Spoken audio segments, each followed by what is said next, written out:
Tuhan, terima kasih buat waktu yang terbaik, buat kesempatan yang indah kami ada dalam bait-Mu, kami ada dalam persekutuan satu dengan yang lain di dalam Engkau. Kami percaya Bapak ini bukanlah persekutuan biasa sebab Engkau di dalamnya. Persekutuan ini menjadi sebuah persekutuan yang dahsyat, yang luar biasa, yang lebih daripada apa yang bisa kami pikirkan, lebih daripada apa yang bisa kami bayangkan. Kami yakin ada kuasa dalam persekutuan pada saat ini Bapak. Itulah sebabnya kami sangat bersyukur, kami bersuka cita, sebab kami percaya dalam persekutuan bersama Engkau, kami dibaharui, kami dikuatkan, kami dipulihkan. Bahkan kami percaya mujizat pun Kau lepaskan bagi setiap kami. Kasih-Mu Kau lepaskan atas setiap kami. Kasih-Mu inilah yang Bapa membuat kami semakin terus dipenuhi oleh kasih-Mu dan membuat kami bisa menjalani kehidupan ini bukan karena kuat dan gagah kami, tapi semata-mata karena kasih-Mu melimpah dalam hidup kami. Terima kasih Bapa dalam surga, terima kasih Tuhan Yesus, terima kasih ya Roh Kudus, kami bersyukur. Dan saat ini waktu yang terbaik di mana kami akan merenungkan firman-Mu. Kami percaya firman-Mu pun akan terus menjadi penuntun dalam perjalanan kehidupan kami, menuntun kehidupan kami. Karena itu ajar kami lewat kebenaran firman-Mu pada sore hari ini Bapa. Kami siap menerima firman-Mu dalam nama Tuhan Yesus Kristus. Setiap kita yang siap terima firman Tuhan sama-sama katakan amin. Puji Tuhan, saudaraku silakan duduk. Banyak selamat saudara sudah membuka kembali ibadah raya yang kedua ya. Ini kali yang kedua atau baru kali yang kedua. Dahsyat, luar biasa. Di pusat juga jumlah yang hadir juga semakin bertambah sehingga jarak yang tadinya kami buat 2 jarak sekarang harus 1 jarak, tapi lumayan jauh sih 1 jarak juga sekitar 1 meter. Dan untung kami sudah buat seperti itu karena pas sudah kami buat minggu depannya itu benar-benar langsung banyak ya, tetap protap dilakukan seperti yang ada di tempat ini, harus ada scan temperatur suhu dan juga kemudian suhu tubuh dan cuci tangan dan lain sebagainya. Oke, Bapak Ibu, apa kabar? Yang betul. Coba tatap kiri dan kananmu, tanya, apa kabar? Oke, saudaraku, kita di bulan November ini dari pusat, dari Ibu Gembala juga menyampaikan ada sesuatu yang unik sih menurut saya waktu dengar ketika Ibu kemudian mencanangkan bulan November menjadi bulan kasih sayang. Ya biasanya kan kalau kita tahu tuh Februari gitu kan ya, ada Valentine Day, cuma bahasanya waktu itu Ibu Leni berkata bahwa ya kalau dunia lah di Februari, kalau kita di sini dari apa yang ditaruhkan. Tapi saya setuju banget hari-hari ini ketika ada dalam perenungan itu saya setuju banget bahwa hari-hari ini kita butuh mengerti, butuh mengenal, bahkan butuh mengalami kasih Tuhan lebih dan lebih lagi. Amin Bapak Ibu Saudara sekalian. Karena di waktu-waktu ini tanpa kasih Tuhan kita tuh gak bisa Bapak Ibu. Yang membuat tadi makanya di doa tadi saya sampaikan yang membuat kita bisa ada, yang membuat kita bisa sampai saat ini tetap berdiri teguh baik dalam kehidupan pribadi, pekerjaan, usaha, rumah tangga, pelayanan. Itu cuma kasih Tuhan Bapak Ibu. Bukan karena kuat dan gagah kita. Hari-hari ini tuh banyak ketidakpastian di dunia ini. Ya saudara, mungkin ada yang beberapa waktu ini juga ada usahanya terdampak, pekerjaannya terdampak. Dan juga kalau dunia ini juga demikian Bapak Ibu. Ya kita tahu bersama dunia ini banyak yang usaha-usaha besar itu ditutup rame-rame. Ya luar biasa saja di Grand Kawanua ya mungkin karena kehadiran Bethany City Walk sehingga McD bisa dibuka. Yang lain McD ditutup. Ya enggak? Ya benar saudara, usaha-usaha yang besar itu ditutup. Ya pizza yang tadinya biasanya karyawannya nyaman, ya honornya besar, melayani di tempat yang ber-AC, tapi hari-hari ini pun saudara lihat di jalan ya, mereka turun bukan cuma di Manado, sampai ke Tomohon, tempat di mana saya tinggal, mereka tuh sampai ke situ. Karena kenapa? Ya harus menjajakan apa yang mereka dagangkan. Karena kenapa? Karena situasinya sudah nggak seperti waktu yang lalu. Makanya saya bilang, kalau kita ada sampai saat ini, itu semua karena kasih Tuhan. Nah ini yang saya ingin ajak untuk kita renungkan lebih dalam, bahwa dampak daripada kasih Tuhan tuh luar biasa banget Bapak Ibu. Saudara dan saya bisa mengasihi itu karena kasih Tuhan ada dalam kita. Kita gak akan pernah bisa mengasihi karena begini, yang membuat kita bisa mengasihi orang lain, mengasihi saudara kita, mengasihi keluarga kita, mengasihi pasangan kita, itu justru karena kasih Tuhan sudah ada di dalam kita. Kasih Tuhan yang ada dalam kita yang unconditional, yang tidak bersyarat itu, yang membuat kita juga kemudian bisa mengasihi orang lain, bisa mengasihi saudara-saudara kita, bisa mengasihi siapapun, dengan kasih yang tidak bersyarat. Karena faktanya nggak mungkin Bapak Ibu Saudara sekalian, kita semua bahkan saya bisa mengasihi orang lain, bisa mengasihi orang-orang di sekitar kita dengan kasih kita yang bersyarat. Kalau secara pribadi. Halo saudara, kasih kita kan, kalau nggak kasih pak kita, ya kita kasih panganan. Mana kalau ngana marah pak kita berhenti lah. Kira-kira begitu kalau manusia. Betul nggak saudara? Tapi orang baik, sering dengar tuh bahasa begitu. Jangan bikin sakit hati pak kita. Itu kan bersyarat saudara. Tapi kemudian kalau bapak ibu kemudian mengalami bahwa kok bisa ya kita tuh dulu kita nggak begini. Dulu tuh kita kalau satu kali sudah dilukai, waduh kita nggak akan pernah lupa. Kita pasti akan dendam, kita pasti akan marah. Tapi kok sekarang kok bisa ya kita, mungkin saudara sampai terheran-heran dengan diri saudara sendiri. Kenapa demikian? Karena kasih Tuhan telah memenuhi kehidupan saudara. Kasih Tuhan yang ada dalam diri saudara, ingat kasih itu kan pribadi, Tuhan sendiri. Hai, betul nggak saudara? Halo? Allah itu kasih. Ketika kita mengalami kasih Tuhan, ketika Tuhan ada dalam kita, kasih itulah yang bisa memampukan kita untuk mengasihi orang lain tanpa syarat. Kalau kita berusaha mengasihi orang lain tanpa syarat dengan kekuatan kita, percaya saya saudara, kita akan gagal. Gak akan pernah bisa. Tapi justru karena kasih Tuhan memenuhi kehidupan kita, mengalir ke kehidupan kita, kita yang tadinya merasa bahwa kehidupan kita penuh dengan dosa, penuh dengan kehancuran, gak layak. Tapi karena kita terima kasih Tuhan itu, sehingga kita dilayakkan, saudara menerima kasih Tuhan itu yang kemudian kasih Tuhan itu bekerja di dalam saudara dan saya, yang membuat kita kemudian bisa mengasihi orang lain. Saya perlu mulai dari situ dulu, sebelum kita akan lihat saudara, dampaknya lagi dari kasih Tuhan dalam hubungan apa yang lagi kita alami hari-hari ini. Situasi yang lagi kita alami hari-hari ini. Itu kasih Tuhan itu powerful banget. Jangan saudara berpikir kasih Tuhan hanya membuat kemudian kita mengalami kasihnya, kita dipuaskan oleh kasihnya, bahkan oleh kasih Tuhan itu kemudian nantinya ketika kita dipanggil Tuhan kita bisa bersama-sama dengan Tuhan. Itu puji Tuhan, praise the Lord, itu bicara kekekalan, itu yang penting. Tetapi dengar, kasih Tuhan juga, ntar kita akan lihat beberapa ayat. Kasih Tuhan yang begitu luar biasa itu, yang membuat kita bisa ada dalam situasi ini, melewati situasi yang kata orang sukar hari-hari ke depannya. Tapi kasih Tuhan itu kalau kita lihat dampak daripada kasih Tuhan, saya yakin saudara akan membuat setiap kita nggak akan pernah takut lagi dengan apapun yang kita hadapi. Coba kita lihat dulu satu ayat saudara. 1 Yohanes pasalnya yang keempat, ayatnya yang ke-8 sampai dengan ayat yang ke-9. Kita mulai dulu dari sini saudara ya. 1 Yohanes pasalnya yang keempat, ayatnya yang ke-8 sampai dengan ayatnya yang ke-9. Saudara kalau sudah dapat, kita akan baca sama-sama. 1 Yohanes pasalnya yang keempat, ayat yang ke-8 sampai dengan ayat yang ke-9. Oke, yuk sama-sama 2, 3. Barang siapa tidak mengasihi, ia tidak mengenal Allah. Sebab Allah adalah kasih. Dalam hal inilah kasih Allah dinyatakan di tengah-tengah kita, yaitu bahwa Allah telah mengutus anaknya yang tunggal ke dalam dunia supaya kita hidup olehnya. Nah saudara, seperti yang saya katakan di awal tadi bahwa Allah itu kasih.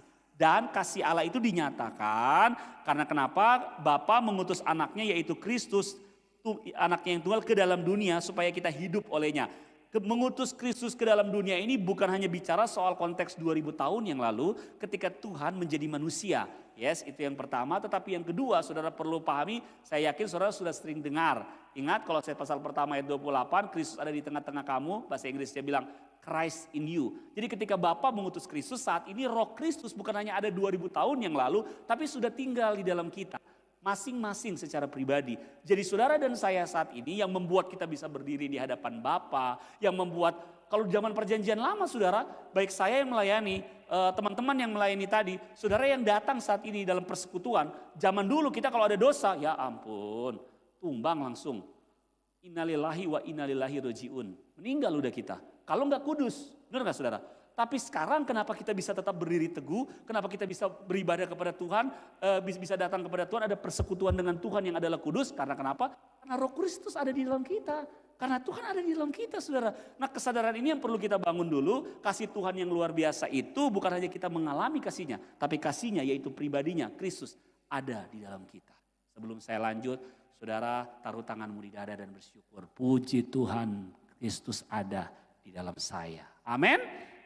Nah, baru kemudian ketika kita sudah menyadari kasih Tuhan yang dahsyat dan luar biasa itu sudah tinggal di dalam kita, yaitu pribadinya tinggal di dalam kita. Tadi yang saya janjikan kepada saudara, dampaknya apa sih? Yuk kita lihat yuk saudara. Tadi saya bilang ya, bahwa dampak daripada Kristus yang ada dalam kita, kasih Tuhan yang ada di dalam kita, itu ada dampak yang luar biasanya. Dampaknya apa? Ada beberapa. Salah satunya, saya ambil beberapa yang penting saja. Ini penting untuk kemudian kalau kesadaran mental ini kita bangun, maka kita akan bisa melewati situasi sesukar apapun yang lagi kita hadapi. Coba kita lihat Yohanes pasalnya yang pertama, ayatnya yang ke-12. Yohanes pasalnya yang pertama ayatnya yang ke-12. Kita lihat saudara beberapa hal penting dari kebenaran ini. Yohanes pasal pertama ayat yang ke-12. Sudah dapat ya saudara? Coba saudara baca 2, 3. Tetapi semua orang yang menerimanya diberinya kuasa supaya menjadi anak-anak Allah. Yaitu mereka yang percaya dalam namanya. Saudaraku dengar baik, ini penting banget nih. Ketika saya dan saudara menerima, semua orang yang menerimanya. Menerima apa? Bukan hanya kita menerima Yesus Kristus sebagai Tuhan dan Juru Selamat, itu jelas. Tapi ketika kita menerima Kristus yang tinggal di dalam kita, ada dampaknya. Alkitab katakan, setiap orang yang menerimanya diberinya kuasa supaya menjadi anak-anak Allah. Hal yang pertama saudara yang kita terima oleh karena kasih Tuhan ada di dalam kita. Oleh karena kasih Bapa ada di dalam kita. Oleh karena Kristus sudah tinggal di dalam kita yang adalah kasihnya. Yang benar-benar sudah dinyatakan 2000 tahun yang lalu lewat karya salib. Yaitu saudara karena kasihnya, saudara dan saya itu menjadi anak. Ini penting Pak Pendeta. Emang kalau kita udah tahu dari berapa tahun yang lalu bahwa kita adalah anak Tuhan. So what? Ya bersyukur, puji Tuhan. Saudara harus tahu ketika saudara dan saya menyadari bahwa saudara dan saya oleh karena kasihnya kita diterima menjadi anak. Siapa kita gitu loh, sehingga Bapa angkat kita menjadi anak. Apakah karena kehebatan kita? Apakah karena perbuatan kita? Bukan, karena Kristus ada di dalam kita. Ketika kita menerimanya, maka kita bisa menjadi anak-anak Allah. Dan dampak daripada kita menjadi anak-anak Allah, saya mau bacakan ayatnya buat saudara, Roma 8 ayat 17, bisa ditampilkan di multimedia. Roma 8 ayat 17 bilang begini. Roma 8 ayat 17, dan jika kita adalah anak, maka kita juga adalah ahli waris. Maksudnya orang-orang yang berhak menerima janji-janji Allah, yang akan menerimanya bersama-sama dengan Kristus, yaitu jika kita menderita bersama-sama dengan Dia, supaya kita juga dipermuliakan bersama-sama dengan Dia. Karena kita anak, kata firman Tuhan saudara, kita adalah ahli waris. Itu yang tadi saya katakan, ketika kasih Allah ada di dalam kita, ketika Kristus ada di dalam kita, ketika kita mengalami kasih Tuhan itu, maka kasih Tuhan itu yang membuat kita diterima untuk menjadi anak-anak Allah. Nah, karena kita adalah anak-anak Bapa di surga, kata firman Tuhan, kita juga adalah ahli waris. Maksudnya apa? Ahli waris, kata firman Tuhan, berhak menerima janji-janji Tuhan yang begitu banyak dalam Alkitab, yang begitu banyak dalam firman Tuhan. Semua janji yang sudah saudara dan saya dengar itu berhak kita terima. Karena kenapa? Alkitab katakan kita berhak menerimanya karena kita adalah anak-anak Allah, karena kita adalah ahli waris. Itulah sebabnya tadi saya katakan di awal, apapun yang akan kita hadapi ke depannya, ini Amerika mengalami kejutan. Ternyata yang nggak tahu ya, tapi dari tadi pagi waktu saya cek vote electoral ada agak unik ya, Amerika punya perhitungan. Jadi yang kalau nggak salah 275 electoral vote itu sudah jadi presiden. Joe Biden tadi udah 290. Padahal orang-orang banyak menginginkan justru yang jadi sebaliknya, karena mereka menginginkan Trump karena lebih rohani dan lain sebagainya. Tapi menimbulkan ketidakpastian lagi, tanda tanya. Mungkin sudah dengar dari YouTube dan lain sebagainya, apa yang kemudian terjadi, gambaran-gambaran. Kalau kita lihat itu semua, bisa saja membuat kita takut, bisa saja membuat kita khawatir. Tapi kalau kita sadar bahwa kasih Tuhan ada di dalam kita, bahwa kita adalah anak-anak Bapa di surga, apapun yang terjadi di dunia ini akan lenyap dengan segalanya. Tapi saudara dan saya, kita nggak usah khawatir, karena apapun yang terjadi, saudara dan saya, kita sudah tahu kepastian di mana kita berada. Amin. Itu kalau Tuhan datang segera. Tapi kalau Tuhan belum datang, tolong saudara jangan ada yang pergi lebih dulu mendahului waktu Tuhan. Amin. Ya kadang-kadang kan orang kalau udah udah nggak kuat dengan segala tekanan pergumulan, Tuhan, saya nggak mampu kasihan kita. Tuhan ambil juga ini kita beban. Kalau nyanda Tuhan ambil jodang pak kita, jangan dulu saudara ya. Tatap wajah kiri dan kananmu bilang semangat orang anak Tuhan. Amin. Karena orang anak Tuhan, kata Alkitab, katakan kita adalah ahli waris, maksudnya orang-orang yang berhak menerima janji-janji Allah. Nah lawannya saudara, kalau kita sadar bahwa kasih Tuhan sudah memenuhi kita, saya itu anak Bapa di surga, Bapa nggak mungkin biarkan saya. Yang jadi lawan daripada mentalitas anak, itu harus hati-hati saudara. Ada yang namanya mentalitas orphan spirit, mentalitas yatim piatu. Itu lawan daripada itu yang biasanya iblis tabur dalam pikiran, mentalitas orang-orang percaya. Suka lupa bahwa kita adalah anak Bapa di surga. Suka lupa bahwa kita anak Tuhan. Ketika kita mengalami tekanan kesulitan, yang muncul yang iblis taruhkan itu justru mentalitas yatim piatu. Apa mentalitas yatim piatu? Ketakutan, insecure, rasa tidak aman, kemudian punya kekhawatiran yang besar, seperti yatim piatu. Bukan saya bermaksud untuk menyepelekan yatim piatu, saya pun termasuk anak yatim, papa saya udah meninggal, udah lama banget. Nah, di dunia ini kalau saudara lihat, orphan spirit atau mentalitas yatim piatu, itu seringkali datang kepada orang-orang percaya. Mentalitas yatim piatu akan menutup cara berpikir kita, keyakinan kita bahwa kita adalah anak-anak Tuhan. Makanya ini perlu disadarkan. Hei Bapak Ibu, saudara sekalian, luar biasa loh kekristenan. Saudara gak akan temukan di agama lain yang kemudian ada satu Tuhannya yang berkata kepada umatnya, engkau anakku, aku adalah Bapamu. Saudara baron cari, gak akan pernah temukan. Hanya di kekristenan yang sungguh-sungguh menjamin, bahkan lewat firmannya, lewat kitab sucinya, yang bilang bahwa umatnya adalah anaknya, Tuhannya adalah Bapanya. Wow, hanya kekristenan. Nah makanya ini perlu kita bangun. Kenapa kemudian bisa begitu? Saudara dan saya, kata firman Tuhan, diterima menjadi anak karena Kristus. Kepercayaan kita kepada Kristus dan kita mau menerima Kristus dalam hidup kita. Sekarang saya mau tanya sore hari ini. Saudara udah yakin bahwa Kristus, saudara sudah menerima Kristus? Saya mau tanya dulu. Sudah menerima Kristus? Yang sudah boleh angkat tangan? Oke, saudara sudah terima Kristus ya. Berarti ayat ini buat saudara dong, buat saya juga. Bahwa karena kita sudah menerimanya, maka kita juga mendapatkan berhak untuk menerima janji-janji Allah. Kita juga sudah diangkat untuk menjadi anak. Ayo sadari ini. Saya pernah beberapa tahun lalu pernah ngomong ya sama saudara bahwa kalau kita tahu bahwa kita adalah anak daripada penguasa, udah gak usah jauh-jauh saudara ya, di Sulawesi Utara saja kalau kita tahu kita anak daripada penguasa, biasanya pemerintah-pemerintah pun yang lain ataupun siapa, dia itu pe anak misalnya penguasa yang lagi menjabat. Ataupun di Indonesia, dia Jokowi pe anak. Bayangkan kemarin debat yang lain gak ditayangkan, paling ditayangkan masing-masing hanya di KPU kota masing-masing. Tapi di Metro TV saya kaget, siapa ini debat di Solo ada ditayangkan secara nasional. Kenapa? Karena di situ ada anak Bapak Presiden Jokowi. Sehingga ada perlakuan khusus. Halo Bapak Ibu saudara sekalian, kita anak siapa? Masih ragu nih kayaknya saudara. Saudara dan saya anak siapa? Anak Tuhan yang punya alam semesta ini, yang sangat mengasihi kita. Yang gak lamu berkata bahwa dia mengasihi kita, tapi dia telah membuktikan kasihnya mati di atas kayu salib. Amin. Itu dampak daripada kasih Tuhan. Dampak daripada kasih Tuhan, kita diangkat menjadi anak. Ayo kesadaran ini kita bangun yuk. Saudara, kalau kita sayangnya gini, banyak orang tidak menyadari ini. Sehingga dalam kehidupan, bicara soal kepercayaan. Saudara tahu enggak Tuhan Yesus pernah suruh belajar kepada siapa? Dalam hal mempercayai Tuhan sebagai Bapa. Tuhan Yesus suruh belajar kepada siapa? Kepada siapa saudara? Kepada anak-anak. Saya ada anak umur 2 tahun. 3 tahun yang paling tua. Namanya Kinan. Baru 3 November barusan dia ulang tahun. Saya nggak pernah tuh lihat dia si Kinan yang 3 tahun. Maaf ya saudara saya turun ya. Kemudian dalam posisi lagi mikir. Kemudian saya tanya. Kinan, kenapa dok Kinan murung? Kenapa dok Kinan sedih? Ada saat-saat seperti itu paling kalau bilang, mama marah Kiki atau papa marah Kiki misalnya contoh. Atau dikasih, tapi nggak pernah waktu saya tanya kemudian dia bilang begini, Papa Kiki takut, Papa nggak bisa beli pampers, Papa nggak bisa beli susu, Kiki takut, Papa nggak bisa penuhi, Kiki mau makan, nggak pernah. Anak saudara pernah begitu yang 3 tahun, yang 2 tahun pernah? Bahkan saudara mungkin sometimes saudara iri sama anak-anak, orang nggak pernah ada pelia susah ya. Betul nggak saudara? Pernah nggak anak-anak saudara 3 tahun, 4 tahun, 5 tahun bahkan. Kemudian dia sedih karena dia merasa begini, kita stres Papa. Bisakah Papa memenuhi kebutuhan kita?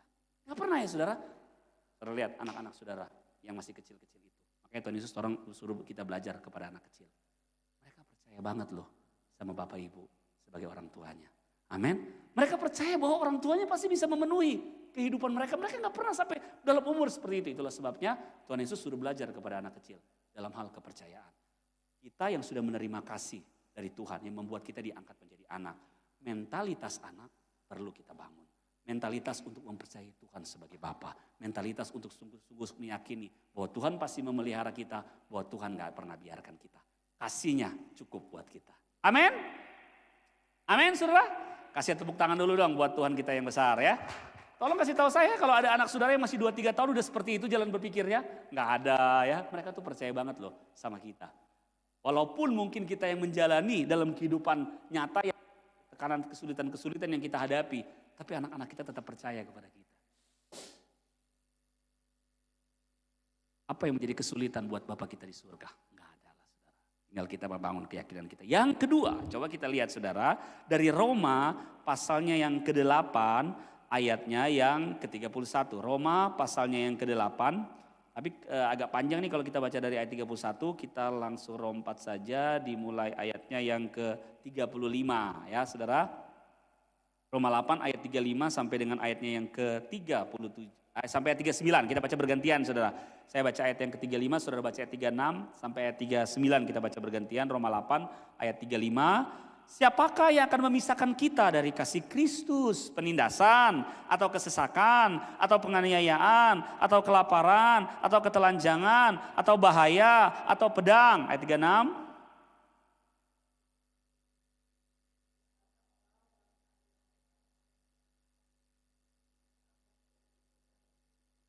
Tetapi dalam semuanya itu kita lebih daripada orang-orang yang menang oleh Dia yang telah mengasihi kita.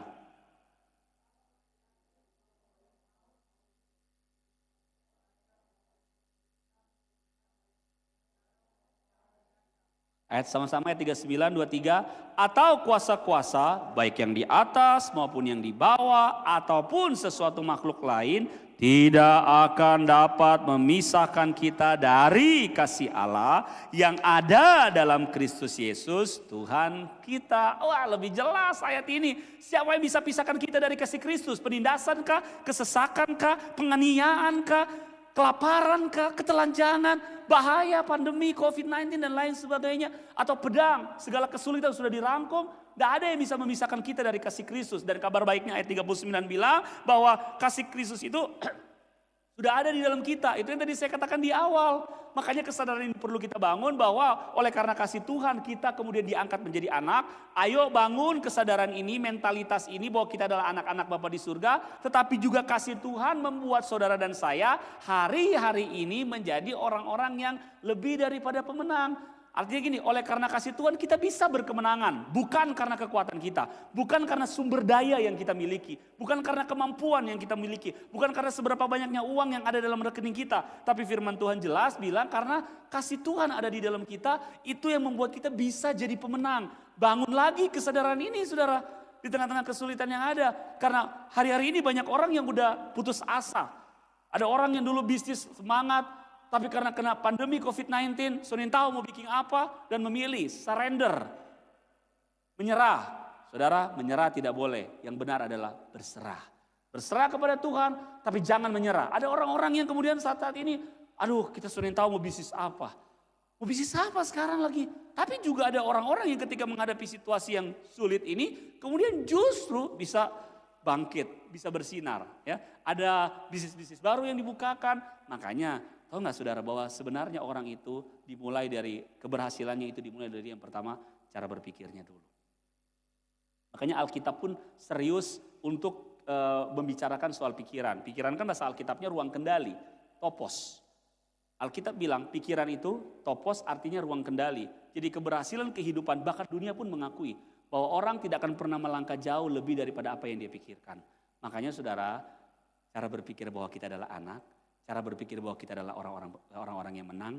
Dua hal ini bukan karena kekuatan kita loh. Saya nggak lagi berbicara soal kemampuan kita, soal sumber daya kita. Tapi dua hal yang utama ini bersumber karena kasih Tuhan yang sudah ada dalam kita. Kalau begitu, apa yang perlu saudara dan saya khawatirkan hari-hari ini? Yang penting, yang nggak boleh kita lakukan adalah selain kita menyerah, jangan kemudian menjadi malas. Amin. Tapi kalau saya bisa lihat dari wajah-wajah jemaat Bethany City Hall, ini adalah wajah-wajah yang rajin. Amin. Aminnya agak mencurigakan saudara. Amin.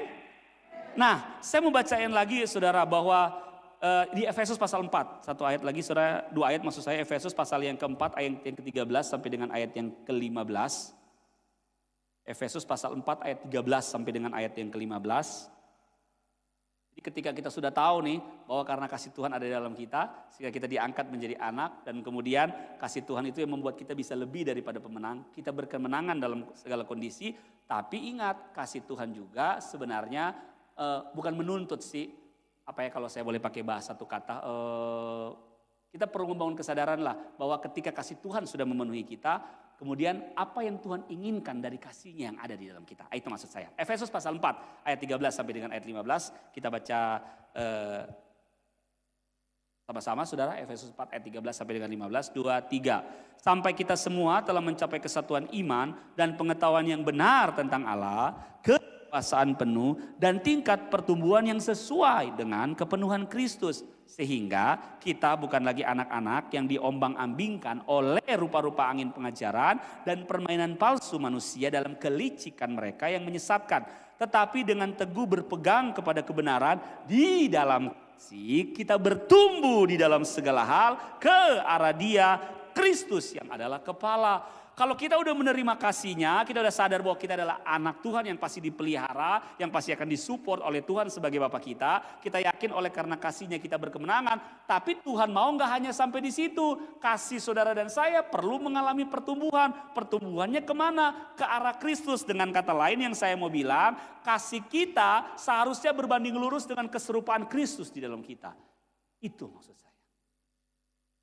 Puji Tuhan untuk kasih-Nya. Kenapa? Banyak orang yang fokus kepada kasih Tuhan, tapi kemudian tidak bertumbuh dewasa di dalam kasih itu. Kalau bertumbuh dewasa artinya saudara, keserupaan Kristus makin nyata. Itu bicara soal karakter kita. Itu yang tadi saya katakan. Kalau kita tahu bahwa kasih itu berbanding lurus dengan keserupaan Kristus, kita bertumbuh ke arah kasih, otomatis keserupaan Kristus, rupa Kristus makin nyata di dalam kehidupan kita. Dalam kehidupan kita berumah tangga, ketika ada proses, ketika ada gesekan dalam kehidupan suami, istri, anak-anak, orang tua, apa yang kemudian tampil?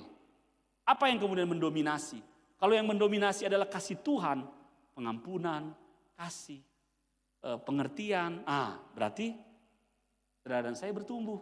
Tapi kalau yang kemudian bertumbuh bukan itu, agak tanda tanya saudara. Kita berkata bahwa kita dipenuhi dengan kasih Tuhan, tapi nggak berbanding lurus dengan keserupaan Kristus. Karena Alkitab katakan seharusnya kasih berbanding lurus dengan keserupaan Kristus. Jadi kalau saudara dan saya dipenuhi oleh kasih Tuhan, mari kita semakin bertumbuh dalam keserupaan dengan Kristus. Dalam pelayanan, ketika saudara ada dalam pelayanan, ketika saudara ada dalam komunitas seperti ini mungkin di FA, biasanya FA yang semakin lama, semakin solid, justru semakin banyak gesekan. Bagaimana respon kita?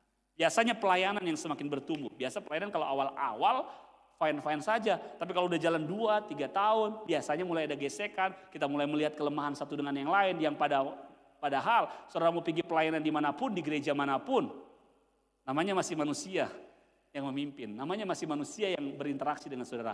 Pasti ada kekurangan. Betul saudara?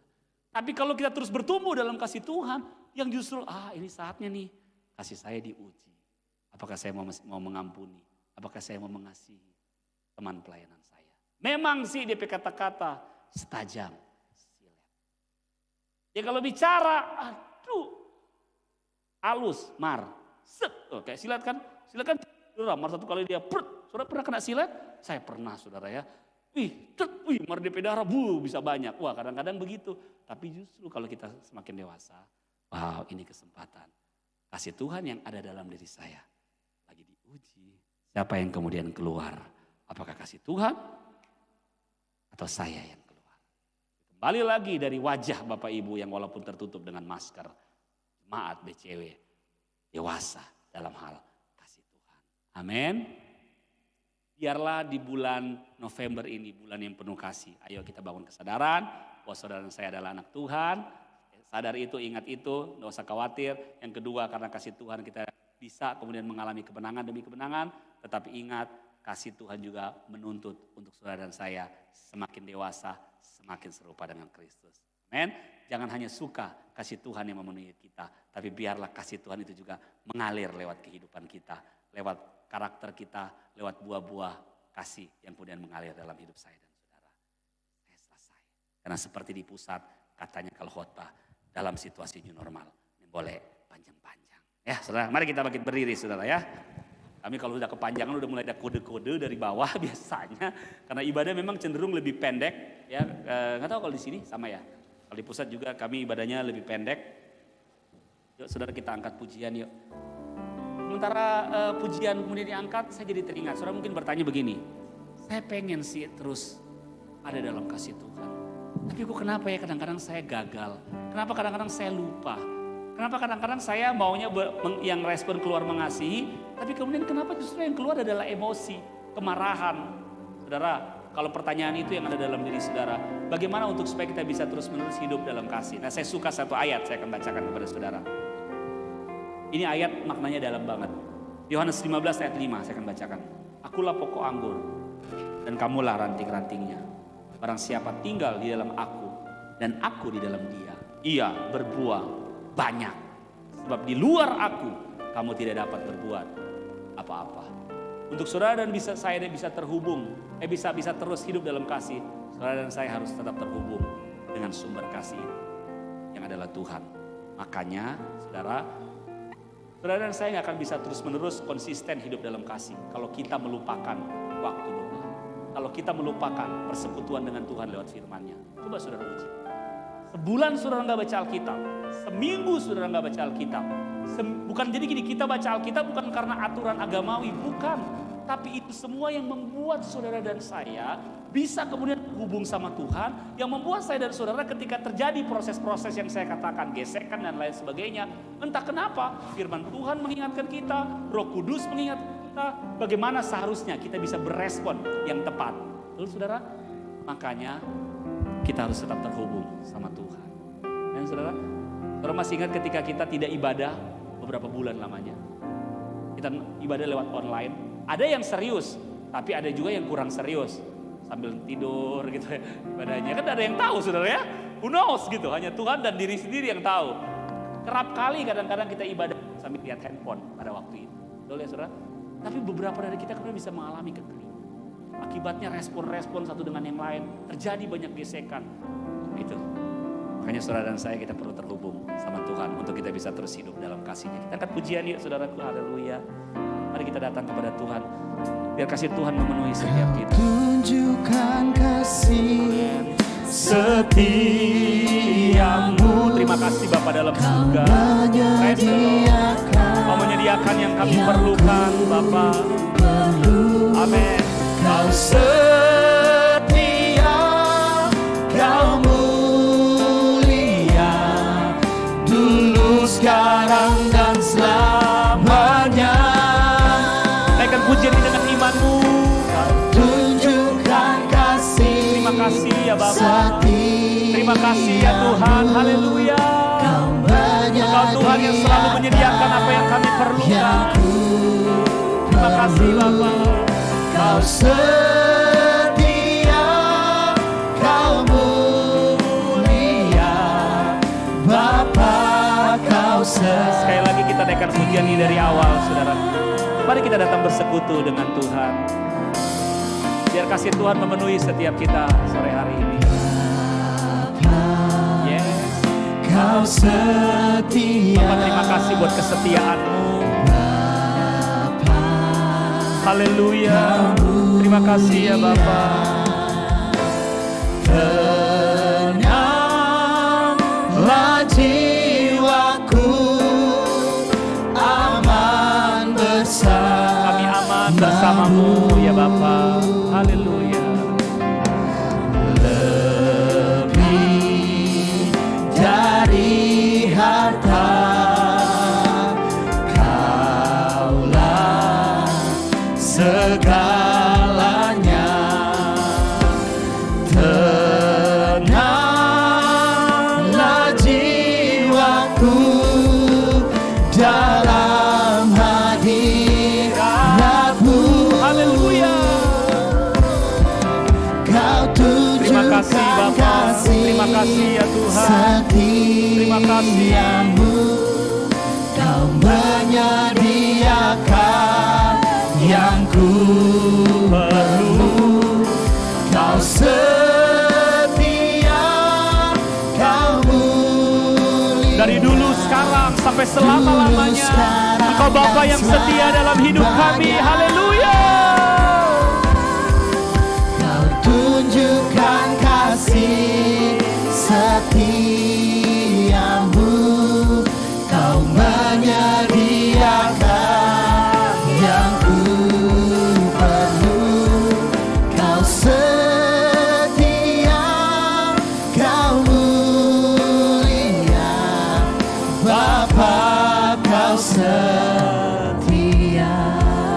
mata yang terpejam, saudara, saya yakin kasih Tuhan, kasih Bapa sementara mau dicurahkan sore hari menjelang malam hari ini bagi setiap kita.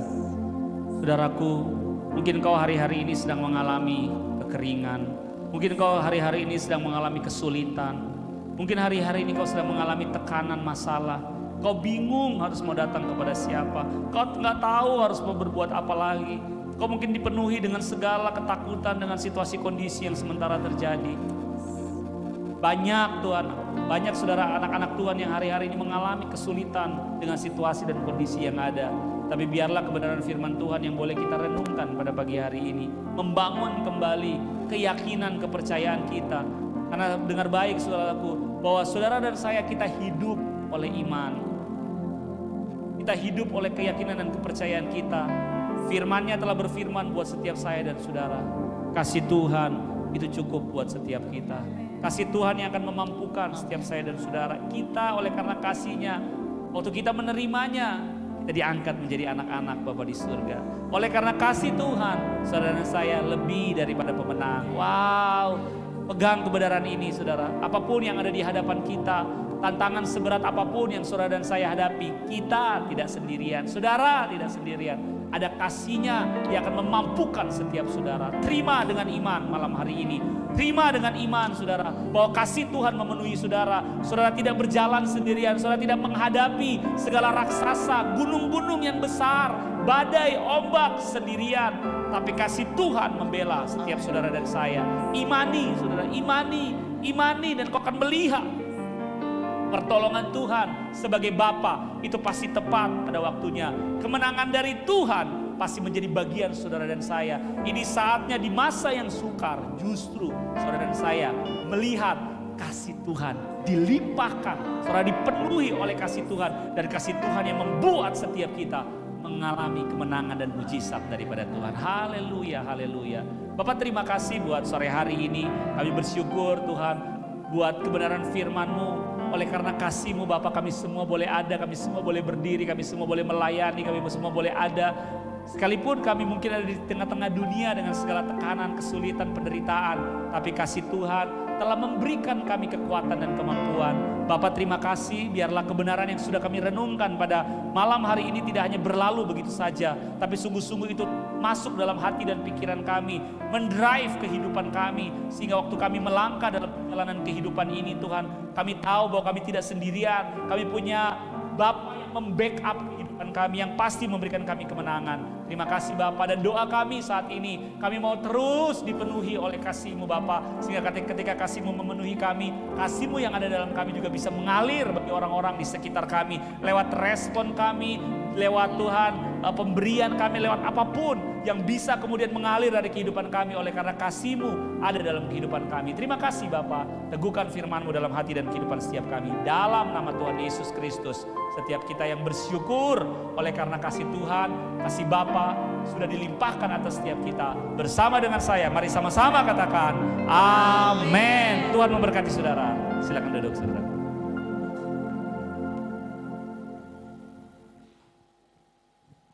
Puji Tuhan, kita semua diberkati, amin Bapak Ibu. Jadi terima kasih untuk kehadirannya di ibadah Raya 2 ya. Sore hari ini baru 2 kali, dan minggu lalu juga dari mari Bapak Ibu mungkin ada jemaat-jemaat yang orang kenal, tetangga ya, karena ada yang belum terjangkau oleh pelayanan Family Altar. Boleh infokan bahwa di gereja ini ada ibadah Raya 2 yang sudah dibuka ya. Kita menanti untuk kita melihat lawatan Tuhan terjadi atas kita semua gereja Tuhan yang siap mau dipakai jadi berkat bagi kota daerah ya. Tuhan Yesus memberkati buat semua orang yang sudah menabur di pelayanan di sini, yang hamba-hamba Tuhan yang sudah melayani, memberikan tenaga, daya, dana, bahkan berikan persembahan-persembahan, baik persembahan perpuluhan, persembahan khusus, ada yang transfer di bank atau langsung di kotak-kotak. Tuhan memberkati kita semua. Kita percaya apa saja yang kita kerjakan Tuhan buat berhasil. Segala jerih lelah kita, usaha upaya kita di dalam pengenalan akan Tuhan, itu Tuhan perhitungkan ya. Tuhan memberkati kita semua. Kita akan mengakhiri ibadah kita pada sore hari ini. Saya jemput kita semua bangkit berdiri dan kita nyanyikan suatu pujian ini. Haleluya.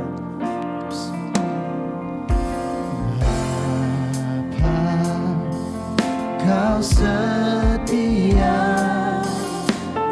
Bapa, Kau mulia.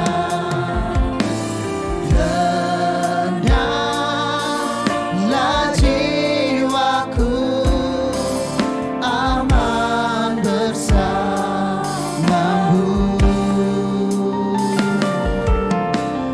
Lebih dari harta, Kaulah segalanya. Tenanglah jiwaku, aman hadiratmu. Kau tunjukkan kasih setiamu, Kau menyediakan yang ku perlu.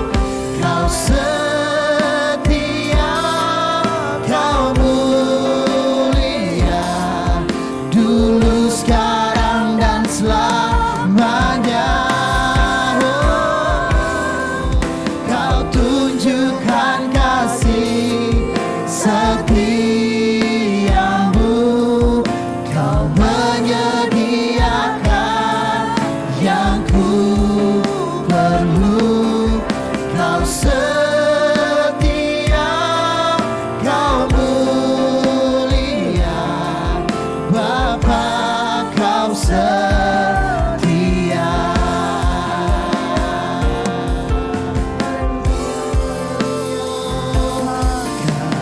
Tunjukkan kasih setiamu,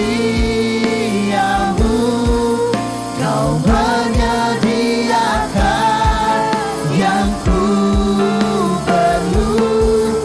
Kau setia, Kau mulia, dulu, sekarang, dan selamanya.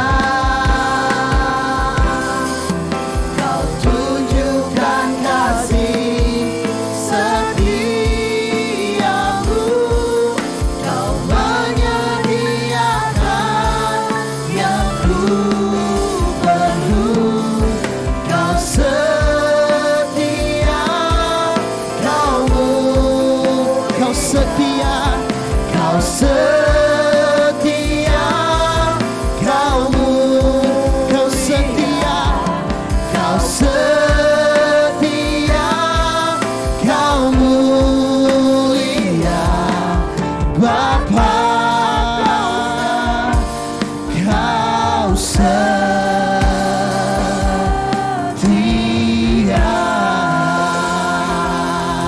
Terima kasih Tuhan.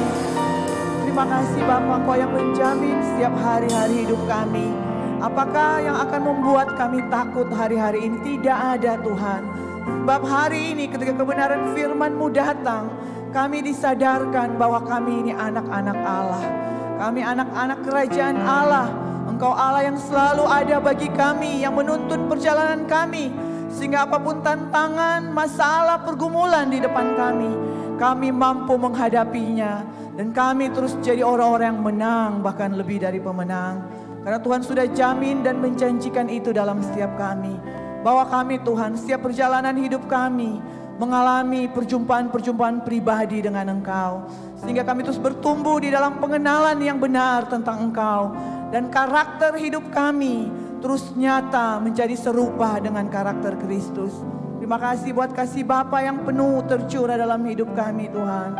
Kami bersyukur Kau mati bagi kami. Kau Bapa yang memberi yang terbaik bagi setiap kami Tuhan. Kau rela Tuhan berikan nyawa anak-Mu bagi kami. Apakah lebih dari semua yang kami butuhkan tidak terpenuhi. Kalau hari ini Tuhan kami menikmati kesehatan, kekuatan, sukacita, damai sejahtera, penghiburan dari Tuhan. Semua karena anugerah-Mu. Berkati hamba firman-Mu, Pendeta Fani Tuhan. Pengurapan yang baru terus Tuhan lepaskan bagi hamba-Mu. Istri dan anak-anak dipelihara, diberkati, Dipakai Tuhan, keluarga yang berdampak, yang jadi berkat bagi kota dan daerah ini. Terpuji namamu Bapa. Berkati seluruh jemaat gereja Bethany City Walk, setiap jiwa di gereja ini Tuhan, semuanya terpelihara dengan baik.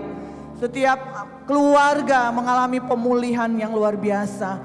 Tidak pernah kami kekurangan, semuanya dijamin oleh Bapa di surga. Kami berdoa untuk kota kami, wilayah Mapanget, Minahasa Utara diberkati, dilawat oleh Tuhan. Bahkan Manado, Sulawesi Utara diberkati oleh Tuhan. Kami bersyukur tinggal di daerah ini. Daerah yang aman, daerah yang tenteram Tuhan. Daerah yang mengalami lawatan Tuhan dan kasih karunia Tuhan yang luar biasa. Kami bersyukur untuk pemerintahan di daerah ini. Bahkan ke depan Tuhan, bulan depan kami akan mengadakan pilkada dan pilwako. Kami percaya dengan iman Tuhan sudah menyediakan pemimpin yang terbaik bagi Provinsi Sulawesi Utara dan bagi kota Manado. Terpuji namamu Bapa. Ini doa syukur kami sore hari ini. Lawat setiap kami keluarga umat-umat-Mu Tuhan. Lawat setiap kami orang tua, suami, istri, anak-anak kami. Berkat yang spesial menjadi bagian kami semua. Kami tidak takut dan gentar. Kami tidak akan cemas dan khawatir. Sebab Engkau Allah yang sudah menjamin dan memberkati kami. Materaikan kebenaran firman-Mu Tuhan. Dan itu adalah berkat kami di dalam sepanjang perjalanan minggu berjalan ini. Karena ada tuntunan Tuhan. Firman-Mu itu tersimpan di tanah hati kami yang subur. Sehingga itu akan terus berbuah-buah lebat untuk nama Tuhan dipermuliakan dalam hidup kami. Terima kasih Bapa. Kami bersyukur, kembalikan berkat yang baru Tuhan bagi seluruh umat-umat-Mu yang sudah bekerja, melayani Tuhan. Kami percaya jerih lelah setiap kami di dalam pengejaran, pencarian dan pengenalan akan Tuhan tidak akan pernah sia-sia. Terima kasih Bapa, terima kasih untuk berkat yang spesial. Kasih-Mu kepada setiap kami di bulan ini full melimpah. Sehingga tidak ada yang terluka, tidak ada yang sakit hati lagi, tidak ada yang kepahitan. Tapi kami semua mengalami kasih Bapa. Kami siap melepaskan kasih itu bagi orang-orang yang akan kami temui. Terima kasih Tuhan. Dan sebelum kami pulang, kami terima berkat yang baru, pengurapan yang baru, anggur yang baru bagi kami.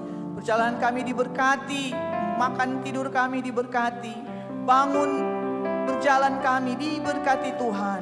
Sehingga dimanapun kami pergi, di situ kami lihat mujizat dan penyertaan Tuhan nyata atas kami. Mari umat Tuhan buka hati, tadahkan tangan, dan terimalah berkat Tuhan. Tuhan memberkati engkau dan melindungi engkau. Tuhan menyinari engkau dengan wajah-Nya dan memberikan engkau kasih karunia. Tuhan menghadapkan wajah-Nya kepadamu dan memberikan engkau damai sejahtera. Damai sejahtera yang dari Tuhan melampaui segala apapun di dalam dunia ini. Kita terima berkat ini demi nama Bapa, Putra dan Roh Kudus, demi nama Tuhan Yesus Kristus. Haleluya. Amin. Ku angkat hatiku, tinggikan namamu. Karena Yesus Kau anugerah terbesar. Ku naikkan syukurku untuk kemurahan-Mu. Hanya Yesus Kau anugerah terbesar. Haleluya. Selamat hari Minggu umat pemenang. Sukacita.